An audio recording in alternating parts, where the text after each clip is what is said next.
I think Arne Slot is starting a defensive revolution at Liverpool already in season 2. And we're going to look at what that looks like right now. So we're going to start with the back here. Alisson Becker, I think, is going to be the starting goalkeeper for Liverpool. I don't think he's going anywhere this summer. There's been no rumors, and there shouldn't be, because he is still, I think, the best goalkeeper in the world. Now, he has not been able to stay fit for an entire season for quite some time now, but you've got Giorgio Mamardashvili behind him, very good shot stopper, and he's going to be learning from Alisson on the other things in his game, like distribution, passing, ball at his feet, and controlling out of the back. So Alisson Becker is going to be in there. Virgil van Dijk's going to be in there. We know that. And now we've got your 2 new left and right backs, Frimpong and Kerkez. And I know you've got Connor Bradley too on that right side, which is great because he would give a lot of extra, backup. But I do think this is Frimpong's position on the right side.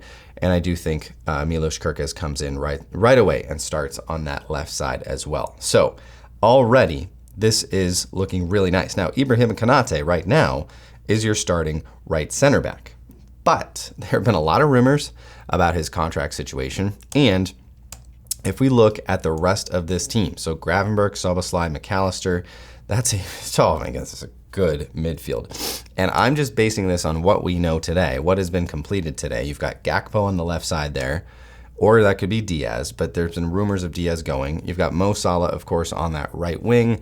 And then I think Florian Wirtz right now could play that false 9. And, without really signing a striker, you'd still have Jota. I think Darwin Núñez is set to leave. But this is a ridiculous lineup as is. Now, hear me out. There's been rumors of Marc Guehi coming to Liverpool this summer. You put Guehi there in the right center back position, and you have a future potential captain of this side, and also you've got a really, really good leader who has just led Crystal Palace to a trophy last season. And let's just look at some Marc Guehi stats because he excels in a few areas. Here's one. So if you have any reservation of what Liverpool are going to do this season without Trent Alexander-Arnold at the back, spraying the ball up the field when needed, well, you bring in Marc Guehi and he can do some of the same things. Now, I'm not saying he's as good of a long passer as Trent Alexander-Arnold, but we're going to look and see that actually he is pretty good at these long passes. So you look at this, passes completed long, 63rd, 71st percentile, and then he's good at assisting. So key passes into the final third, lots of green on here. And then the expected assisted goals right there is really, really good for a center back, a defender. Now, here is an area where some people might have concerns with Marc Guehi. Is he good enough for Liverpool? Now, I said, I don't know, maybe like last summer when there were also rumors of Liverpool going to get this guy. I didn't think he was good enough. And you look at these stats, and they're not jumping off the page. They're not inspiring you to say, oh, Marc Guehi's one of the best defenders in the world. But I'm just going to show you this because these stats are a little deceptive, okay? Let's just look at some of them for Marc Guehi. Obviously, the passes blocked there, and the blocks are his 2 best defensive metrics. He's not too bad at tackling dribblers and tackles kind of all over the pitch. Now, if you compare Marc Guehi with Ibrahima Konate, these are Konate's same metrics in the past 365 days compared to all other defenders in the top 5 leagues in the world.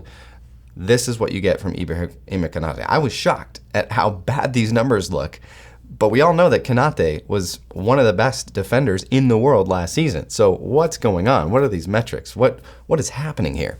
Well, I think this could be an effect of playing alongside of Virgil van Dijk. When you play alongside of a defender like Virgil van Dijk, there's just not as much need to do as much as Marc Guehi had to do at Crystal Palace. He was a massive, massive part of that Crystal Palace defense. And when you have a team like Crystal Palace, unlike a team like Liverpool, you're going to have more to do as a defender. Whereas Ibrahima Konate, just think back to some of the games that they've played in the past year at Liverpool, very controlled. A lot of times there's just not a lot to do on the defensive side. And so I think that's where you get some of these numbers. But this curbed all concerns I would have about some of these numbers from Marc Guehi, because clearly he has done more than Kenate has had to do in the last year. And so the numbers look pretty good for Marc Guehi, I would say. And I don't really have concerns now of his quality, because I think he would be good enough to come into this Liverpool side, especially alongside of Virgil van Dijk, and especially, and this is in defense of Kenate, not having to cover for a certain Trent Alexander-Arnold. So I'd love to know what you think of that. Do you think this is going to happen? Marc Guehi could be the final piece that Arne Slot slots into this defense for next season if Kenate is set to leave this summer. Let me know what you think. Get your comments in below. As always, up the Reds.